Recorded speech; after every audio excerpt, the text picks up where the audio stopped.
Welcome to steno dictation. Dictation 5 second बाद शुरू होगा।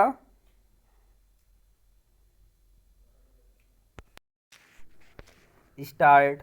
बीते कुछ समय से शायद ही कोई दिन ऐसा बीतता हो जब किसी कांग्रेस नेता के पार्टी छोड़ने की खबर न आती हो। गत दिवस गांधी परिवार के करीबी माने जाने वाले पूर्व केंद्रीय मंत्री सुरेश पचौरी समेत मध्य प्रदेश के कई कांग्रेसी नेता भाजपा में शामिल हो गए। इसके पहले गुजरात, असम, महाराष्ट्र और यहाँ तक कि केरल के भी नेता कांग्रेस छोड़कर भाजपा में शामिल हो चुके हैं। एक के बाद एक नेताओं के कांग्रेस छोड़ने का सिलसिला यही बताता है कि उन्हें पार्टी में अपना भविष्य नहीं दिख रहा है।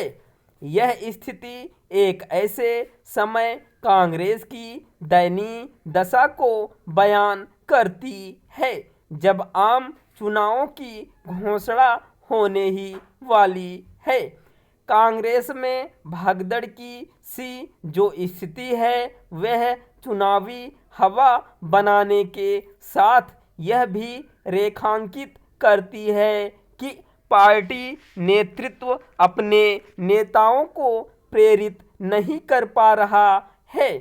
इसके लिए सबसे अधिक दोषी राहुल गांधी और उनके इर्द गिर्द के लोग हैं, जो भाजपा एवं मोदी सरकार को चुनौती देने के नाम पर घिसे पिटे बयान देने में लगे हुए हैं।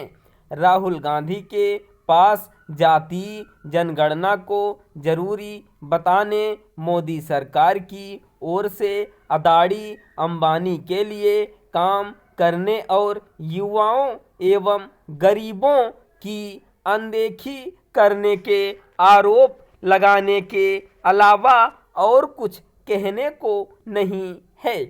एक संकट यह भी है कि वह जो समस्याएं गिनाते हैं उनका कोई कारगर समाधान पेश करने के स्थान पर उन समाजवादी और वामपंथी नीतियों की वकालत करते दिखते हैं जो पहले ही नाकाम हो चुकी हैं। कांग्रेस छोड़ने वाले नेताओं की बढ़ती संख्या केवल पार्टी के कमजोर भविष्य को ही बयान नहीं करती बल्कि यह भी कहती है कि इन नेताओं के लिए विचारधारा की राजनीति का कोई विशेष मूल्य महत्व नहीं रह गया है और वे राजनीतिक रूप से प्रासंगिक बने रहने के लिए ही किसी दूसरे दल और विशेष रूप से भाजपा की शरण में जाना आवश्यक समझ रहे हैं।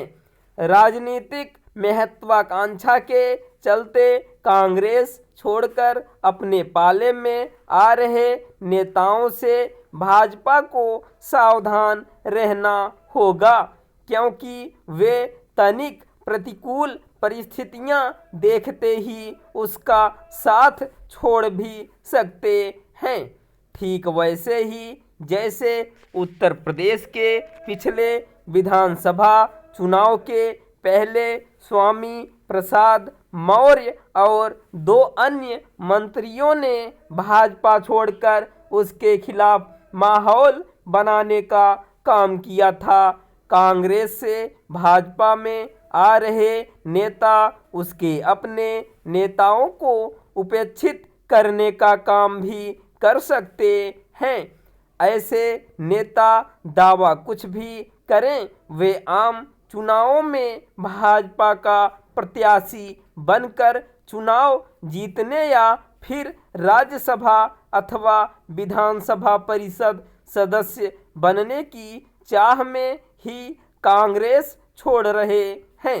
अपने पक्ष में चुनावी माहौल बनने और जनाधार बढ़ने के लोभ में दूसरे दलों के नेताओं को अपना रही भाजपा को इस पर गौर करना चाहिए कि क्या ऐसे नेता उसकी विचारधारा को पूरी तौर पर आत्मसात कर पाएंगे। स्टॉप।